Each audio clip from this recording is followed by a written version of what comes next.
Hi, welcome to Richard Kabili YouTube channel, and for today's tutorial, I will be teaching you on how to turn on and off quick knob enabled sound in voiceover on iPhone X. But first, kindly subscribe to this channel and don't forget to hit the subscribe button and the bell to notify you for the new updates. And let's start! Using your iPhone X, from your home screen first, go to Settings. Then in the settings, scroll down and find the accessibility, then tap. Then in the accessibility, go to vision section and then tap the voiceover.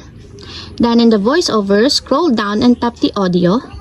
Then in the audio, tap the sound and haptics. Then after that, in the sound and haptics, scroll down and go to voiceover feedback section and then tap the quick knob enabled. Then in the quick knob enabled, find the sound, and as you will see, there's a switch button located on the side of it. Then all you have to do is just tap it to enable until it becomes green. And if you want to disable or turn off, just tap again the switch button, just like this. And that's it, we have successfully turned on and off quick knob enabled sound in voiceover on iPhone X. If you have a question, can you comment down below, and don't forget to hit the subscribe button and the bell to notify you for the new updates. And thank you for watching!